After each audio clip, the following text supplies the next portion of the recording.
Uh, so as a photographer, it's capturing into it's capturing moments. I guess I want to start by finding out. Speaking of the devil, speaking of the devil. Disbanded now, yeah. But then I get again Halo.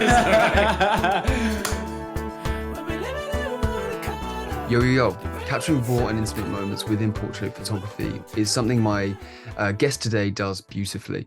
Tendai Pottinger is a true OG, or OF as I like to call it, which is original flame of Candler Creative, and has supported us since the very start. He recently came to help us with his incredible photography talents at our Connect and Create Photoshoot Day, which you can get a insight of in episode 25 of Candid Creative Chat. So make sure to go check that out and then come back to this one to get a bit more of an insight into Tendai's life. I'm so grateful of Tendai and his support over the, since we've started this journey. And I'm really looking forward to this creative chat as we are gonna dive into his life, his experiences. We're gonna look into, how he potentially gets his clients and the work he's doing to better his creative journey. So I'm gonna shut up and we're gonna get straight stuck into it. And I'm gonna bring Tendai into the creative chat. So let's go. Aha. Here we are, here we are, here we are. Yo, yo, yo, Tendai, my guy. I just realized actually how good that is. Tendai, my guy. Yes, How you yes. doing, man? I'm really good, man. How are you doing? I'm good. I'm good. I'm so excited to have this chat. I feel like we've planning this for quite a minute. So I'm really excited. Um, Good. how you been doing? How have you been doing, bro? I've been good. Yeah, just working really hard right now, man. Working really hard, Dan. This has been my first year doing photography full time, and it's been a learning experience for me. Mm, Um, there's some highs and there's some lows, and there's some mm, things you're not used to yeah. as a business owner. Mm, So it's been interesting, but like I'm starting to get into a little rhythm, mm. and it feels good. I'm excited to hear about it, man. And we're gonna be diving into that today. And yeah, so I'd like to start then by asking so as a photographer, you are very talented at capturing individuals in their most intimate and raw and freeing moments. Yeah. And I want to start out by finding out how you came to the realization of the love of of this, how you came to realize of this being your passion and your love, and the path you wanted to go down with your photography. But before we get started in that kind of realm of that kind of style of Yeah. photography and what that looks like, let me know a little bit about that journey. So you say you started, about a year. The last year you've been diving into your photography a lot more. Yeah. When was the first time though that you picked up a camera? If you only started, say, professionally or full time a year ago, Yeah. when did that true journey start for you? So it's been a long, long, long time. I went to Brunel University and I was a bit unsure about what I wanted to do, but I felt like something to do with computers and multimedia that would kind of be interesting and cool for me. The other side of that for me was philosophy. So I was really good at philosophy. Like I love that. I love like knowing about how people work in their brains and all that stuff. So that was interesting to me. But I thought also multimedia could be really interesting. So I studied multimedia at Brunel, and that introduced me to everything. So we did like film, a little bit of photography, a little bit of radio, animation. So I've always been exposed to all those different elements. And I remember we had these Nikon cameras, really expensive ones. And at the time, I was like, I could never afford these Nikon cameras. But we loaned them out, right? So we borrowed them for a project.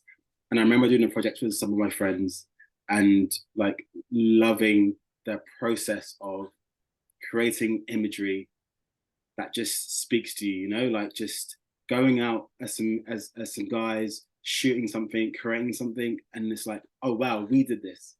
So I kind of got the bug from then. And then I left university. I did a lot of graphic design. That was like my kind of focus. But I Mm, realized that graphic design, it's all about the computer, right? You're just hours and hours on the computer, editing, changing stuff. And I was like, I mm, want to be more involved. So I bought a camera for myself and I said, I just see where this goes. I'm going to buy a good camera, decent camera, and just see where it goes. mm. And that was like over 10 years ago. I bought Wow. that camera, and then slowly by just shooting and shooting Dan, I was shooting everything. I was shooting plants on the side. I was shooting people's faces. I was shooting my interior. I was like just the most random stuff. You just get a camera and you shoot.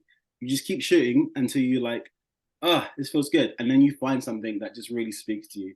Mm, And it went from portraits to like the like even more intimate portraits, like that seemed to start to speak to me more. And I was like, this feels good, you know, when I mm. can when I can take somebody and get pictures of them that people wouldn't ordinarily get because I've had access to their intimate energy. That's exciting for me. Okay, let's. Okay, I want to go because you've already touched on the topic. Okay, how did you get into that realm though? So like, because I've tried. No, no, I haven't tried, but I think once I wanted to do like a lingerie shoot or an intimate kind of shoot, Yeah. and in a sense, I almost felt weird. I felt weird Mm, asking people, like asking someone, you know what, I'm pretty sure it was when I moved into this flat that I'm in now, and I was setting up no, sorry. It was when I was living in London, yeah. at my flat in London, and I kind of just bought a backdrop and a backdrop setup and like a light Yeah. and all of this stuff, and I wanted to shoot stuff, and I don't even think that at the time it was any kind of like erotic shoot or anything I wanted to do, but it was almost I found it awkward and weird asking people to come to my house to come and shoot photos. And then it makes me think, okay, but then if you how do you start out by shooting intimate sexual, erotic, or anything along those lines? How do you start out by actually shooting that kind of photography? How do you make someone feel comfortable enough to allow you into their intimate moments and space um and yeah, I find it really interesting, and I'm actually really interested to hear that process of how you started and how you paved the way to kind of go along that in that style. Yeah, absolutely. So I think that the main thing is trust, right? So if you're having an intimate shoot, the main thing is that the person you're shooting trusts you completely, right? You have to have that kind of energy first. So I remember when I started out, I was following people that shot intimate stuff, and I was like, I love that. I want to emulate that. And then you speak to some people and say like, let's shoot, let's collaborate, because as a photographer, collaboration is like it's Mm, part and parcel of it, right? When you're starting out, you need to collaborate and just kind of put your foot in the waters and understand what you can give and how you can deliver images. So it was a lot of collaborations at the start, a lot of messaging people and saying, hey, I would love to shoot you, let's do it. I went on Model Mayhem, I was using quite a lot.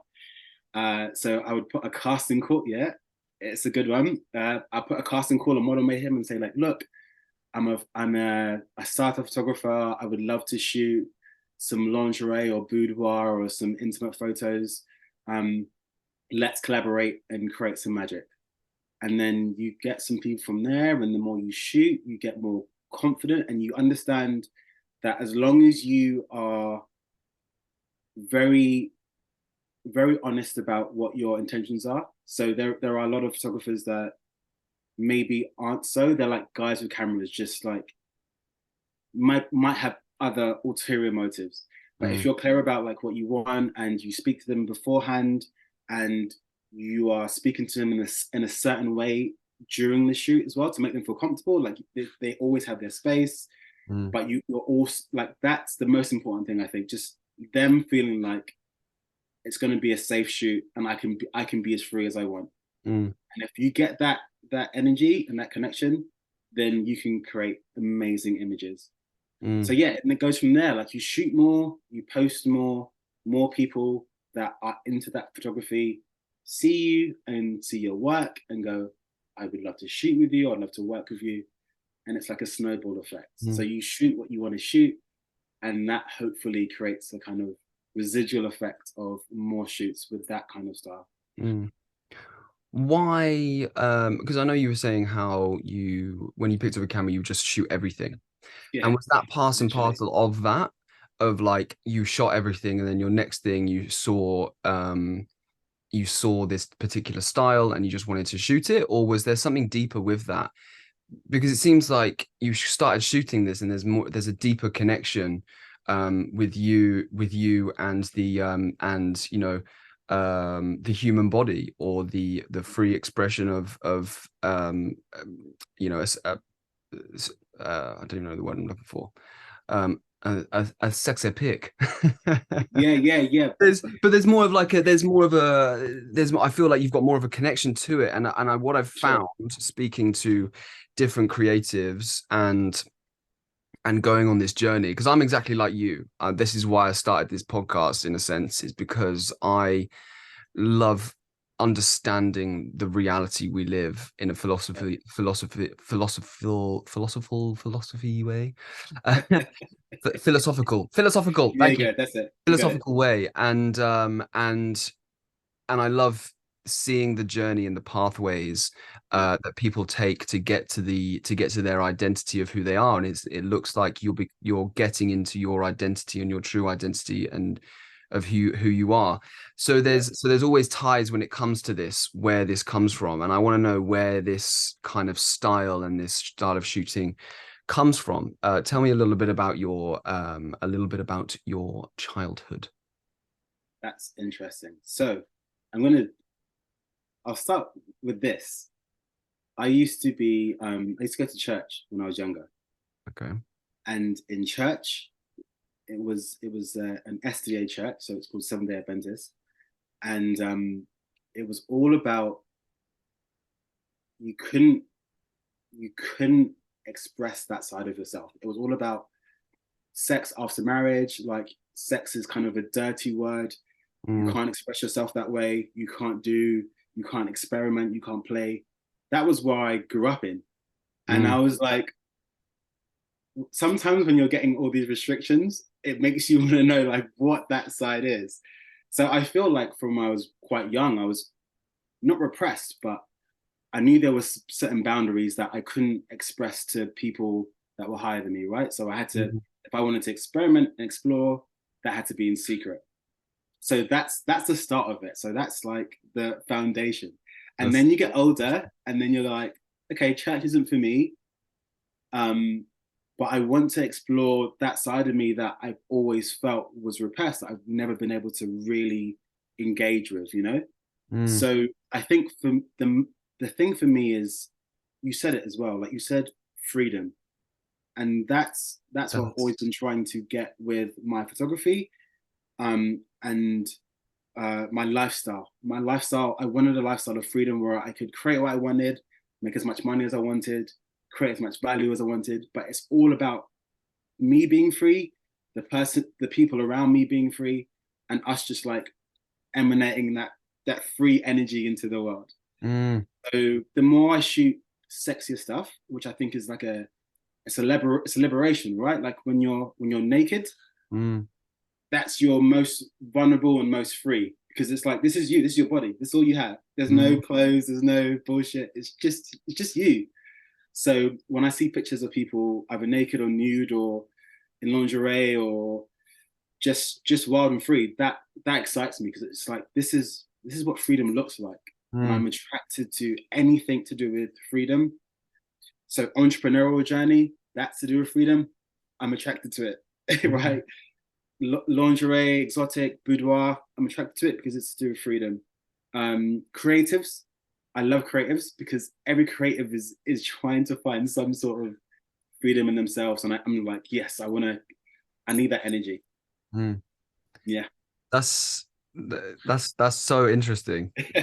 It's so interesting because it's interesting because every single time, like I said, like every single time I speak to a creative and you dive a little bit deeper, a little bit deeper, a little bit deeper, you see and you almost see that every that everyone who goes on the path they're going on is usually 98% of the time actually counteracting something they couldn't do in the past Yes. Yeah. 100%. or something that something they almost resent or something in the past or something that affected them. They go the opposite of that Yeah. one, or they look to emulate that later on in life because they couldn't do it do you know what I mean? So it's really interesting. So do you that's no that's what I was going to ask. I was going to ask that question. Um, when you first started doing this kind of style, when you first wanted to approach someone, Yeah. did you have a sense of almost guilt or like vulnerableness going into it because of this? And you may not have even thought of it at the start when you think when you were doing it, but Yeah. because of the restrictions of when you went to church and uh where you went and stuff, did you always have a sense of like, oh shit, should I be doing this? 100%. 100%. And I felt, I'll be honest with you, I felt there was a guilt with me. I was like, this isn't how it should be, right? Like, this Mm, isn't a legitimate pathway mm, to making money and having a business. And I felt like I wanted to almost hide it. It was a weird kind of wrestling with myself. mm, And I think there's some residual issues with that even to this day, right? So now like I feel super free, but I still feel like sometimes I still don't feel completely comfortable, right? So it's like I still feel that is this okay? Is this okay? And I have to remind myself, hell yeah, it's okay. Like the kind of the younger me speaking to me is saying, oh, this is not all right. It's not right. And the older me that knows myself is like, this is absolutely fine. So it's a journey. It's a process, right? We have to unlearn our conditioning sometimes, and we're mm. all born with conditioning. We're like born into ethnic groups or like communities where certain values are held sacred. And I think becoming a full person is about releasing those things and finding out where your limits are, what your boundaries are, what you think is morally good and morally bad, right? You find that out for yourself and you unlearn that conditioning that you had at the start. Mm. And then you kind of self-actualize and you be the best person that you can be with your energy. I completely concur, and yeah, I've said a couple of times, and I've had a realization of almost life in a way of like it's almost like the first 20 years of our lives we are followers, and the next 20 Yeah, years and onwards we are leaders, and yeah, it's the conditioning of the following that we need to counteract, and it's like I'm dealing with a situation at the moment, and it's pretty relevant where basically my addictions for certain things are quite bad. And I had the yeah, realization of like, I've been doing this for like 10 years, right? So 10 years of doing the same thing every single day you know, you've rewired your brain so much so that it's a part of you. It's in your head, it's a part of you. That is you. yeah, yeah, And it's the same as like imagine 20 years or so of ingrained indoctrination of not being an individual, you yeah, know, and following the mass. This is right. You are a child and you listen to me because this yeah, is right. This is what I got taught. and you need to get taught the same thing because this is right. And Yeah. that constant like, okay, fuck, okay, and then you leave the, you leave the educational system, you leave you leave your parents or whatever, and you go out into the real big bad world, and then you realize, oh shit, I got to deal with this shit on my own. Fuck, how do Yeah. I do this? And then some people go into the way of like, okay, I've just got to follow. I've got to go back to that following. Let me find a job. Let me find a 9 to 5. Let me just do this, this, this. And then there's other people who go on their own journey and they try to combat that, and they try to get to their next evolutionary phase of their existence. That's what I always say to it. We're always evolving. And some people it's easier, some people it's harder. And it looks like you were really on that journey of evolving at a quicker rate because you want it, because back then you just weren't attached to this idea of being a follower. um and that's, yeah, and that's super, that's yeah, that's amazing, man, because you're going on that journey and you're on that journey now. When it comes to when it comes to your style of photography, you kind of mentioned a little bit about collaborations and how you went about finding people. But how do you personally go about finding finding clients? Like paying clients. You've been going for a year now, and I've been seeing your work, man. You've been smashing it. I've seen fucking a different model every bloody post, and I've been seeing shit pop up just constantly. Like you hustle, hustle, hustle, and it's just incredible to see.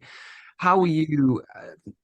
And it's incredible to see over this last year as well, because you literally have gone from like here to like fucking here in like no time at all, and that's insane.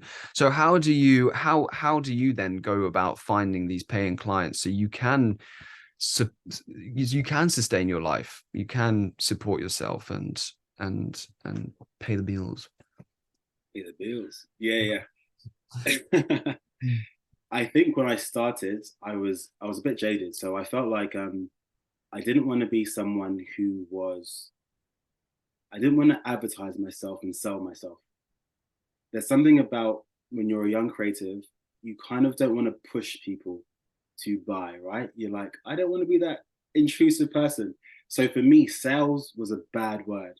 It was a Mm. negative thing. It was like that guy that comes to your door and says, "Do you want to buy this? Come on, buy this. Come on." It's like, and I was like, "This is an art. It's what I love. I don't want to like sell myself." But Yeah. what I've learned this year is it's important to put yourself in the room, right? It's important um to know what you're capable of and know that you're going to provide value.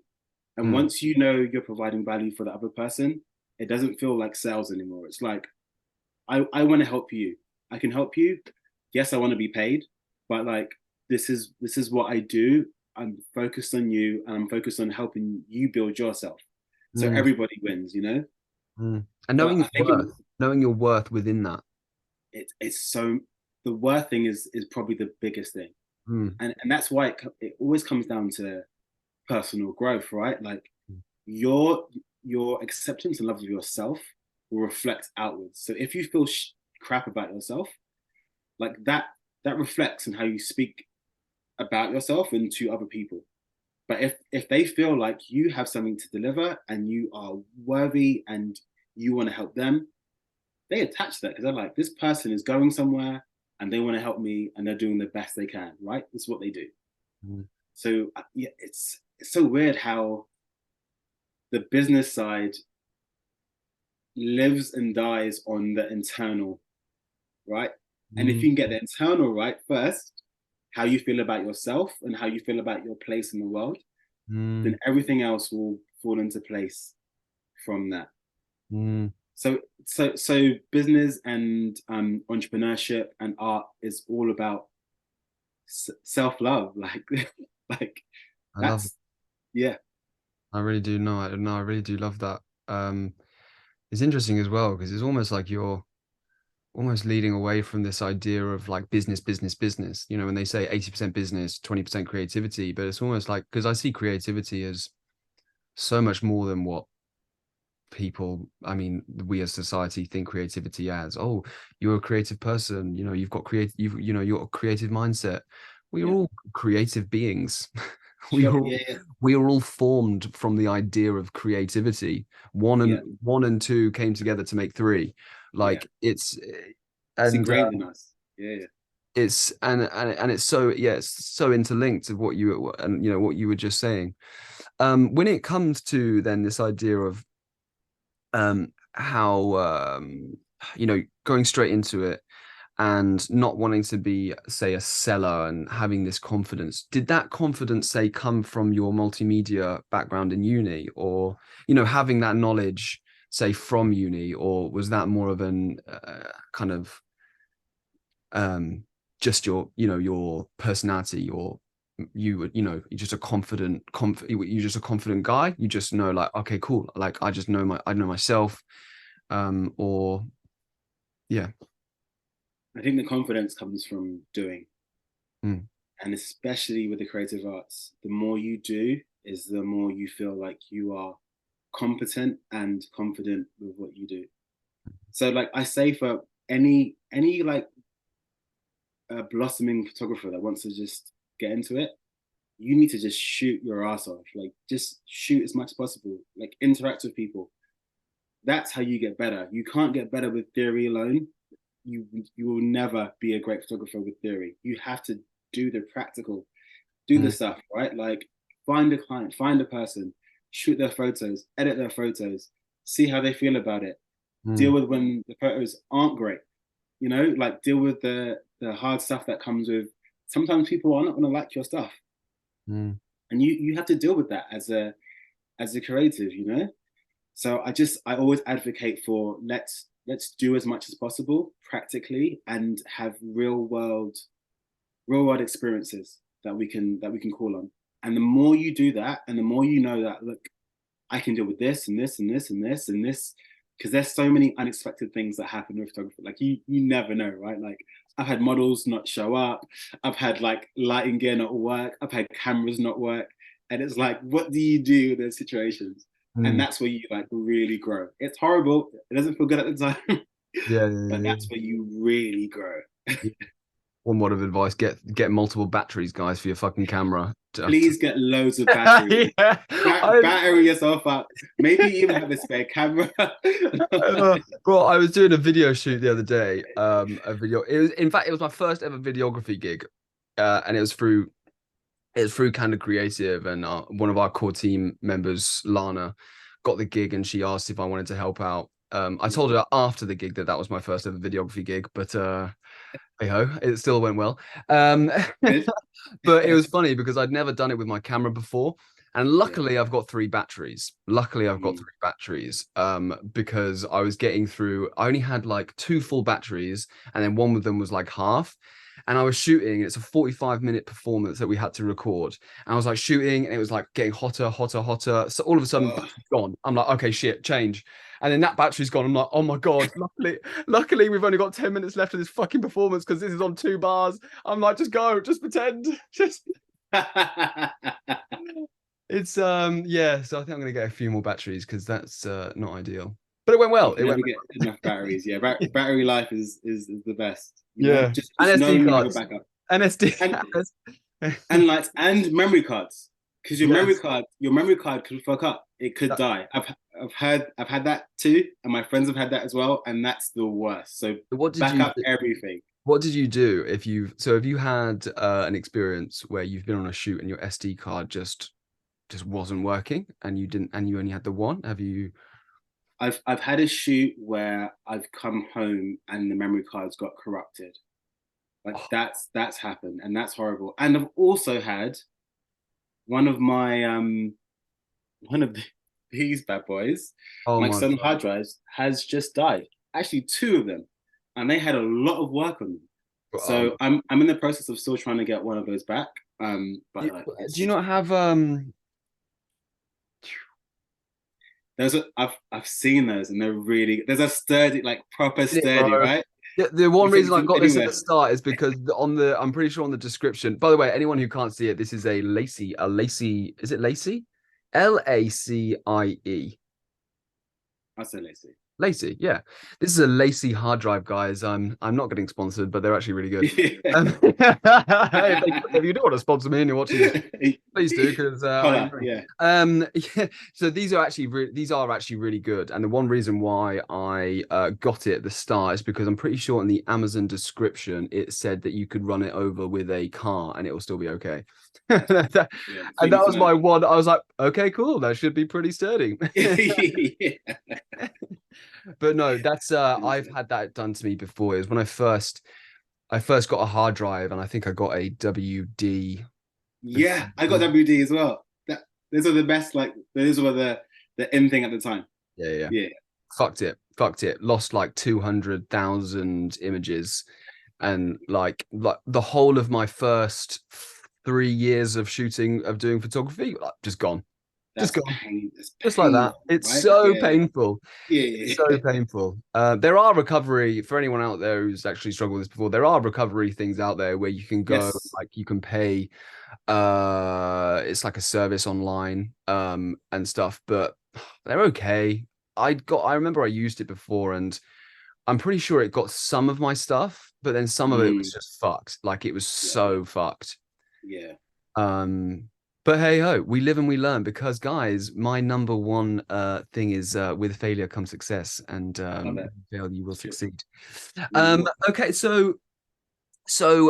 with this last year, yeah. have you been seeing a progression within your client base, and have you got any kind of like success stories where you've had a shoot and the shoot's gone really well and then you've not maybe not heard anything for a while, but then you've kind of got a message or something and that person's come back or someone's reached out to you from that client.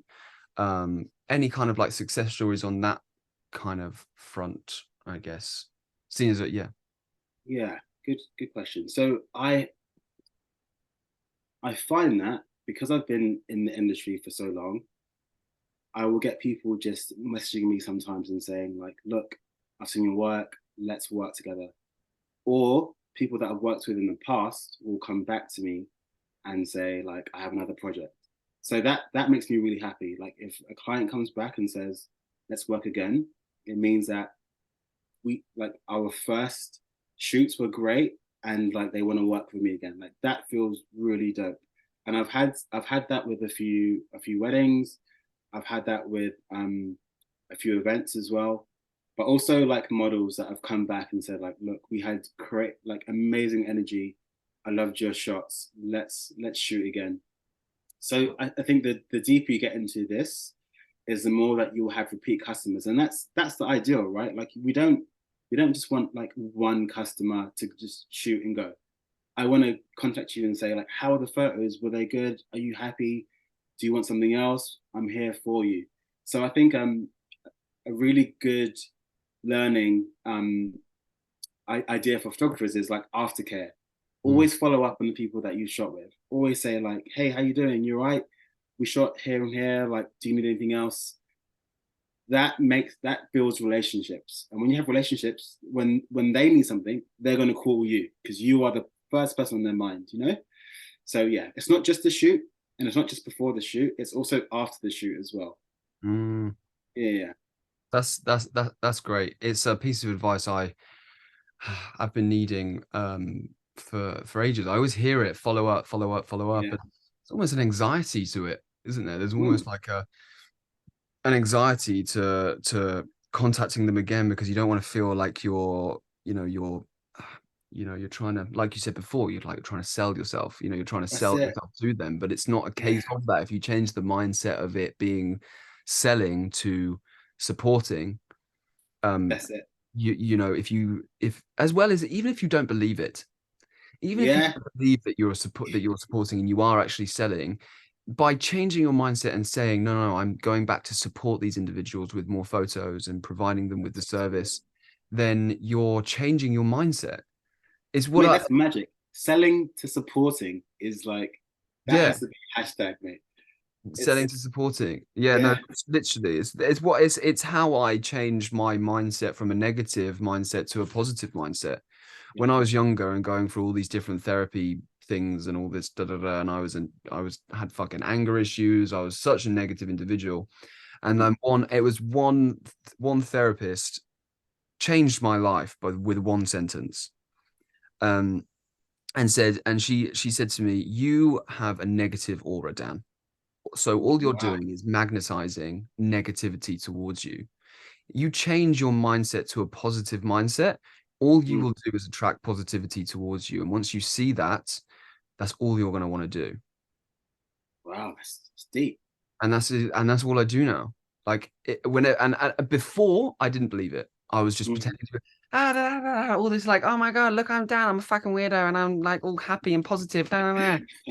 And it's funny because it was probably fake before. But but now I believe it, and that's me. It's who I am. I'm just Love a that. positive guy now, and I'm starting to see positive things happen. So if you Yeah. change that mindset to more supportive, you will end up supporting people, and that will be an authentic support, not just a selling support thing. 100%. 100%. Are Um, you the question for you? oh, Is therapy still a big part of what you the therapy is now inwards. The okay. therapy is now Good. I had so much therapy throughout my life that I've been able to take those, and it comes back to this, right, of like trying to understand ourselves. The one reason why I went to therapy is because I was trying to understand my anger and trying to understand my everything about me. Why am I going like this? Why am I like this? And I had therapy so long for so much, and I would take in everything that they would the positive things that they would say, or the things that I felt inwards would help me, Yeah. and I take that and I just keep it within me. And now I'm on my own journey of therapy, whether it when it's where I'm trying to I'm trying to like I now see when I'm going to get anxious or when I'm going to get into a certain mindset, and I go, Yeah. okay, right, let's evaluate. Dan, you're feeling Yeah. shit. What's Yeah. going Yeah. on? And I Yeah. create the therapy for myself, and that now goes with more like I'm now like journaling a lot more. It Yeah. now comes with like meditation and like just coming back to this whole thing of like, okay, let's question this. Why are you like this? Yeah. Why are you feeling this way? You know, why have you been doing these addictive traits for this amount of for this long? Are you doing it too, you know what I mean? So Yeah. Yeah. yeah, and I think whatever we do when it comes to creativity, our photography and our lives, it is a case of it's a case of just being aware and questioning all the time. Yeah. For sure. And I think sometimes we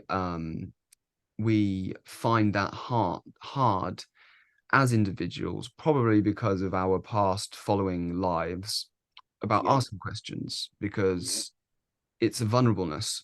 If I'm asking a question, it means I don't know. And if I don't know, it means I'm stupid. Yeah. So I probably shouldn't Scary. ask that question. And it's scary. Yeah. Exactly that. It's scary. I don't want to be scared. I want to be feel safe. Yes. So I'm not going to ask the question. So I'm just going to do this.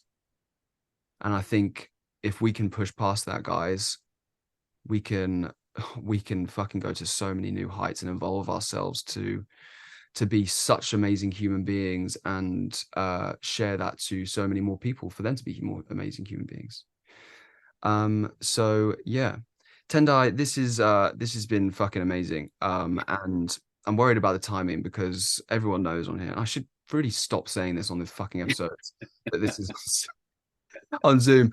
But it's yeah, it is, and this is how we do it, and we will progress. And the more people who subscribe and follow, guys, we can get Subscribe and follow. Subscribe. we Follow. can get Follow. this Follow. Follow. episode Follow.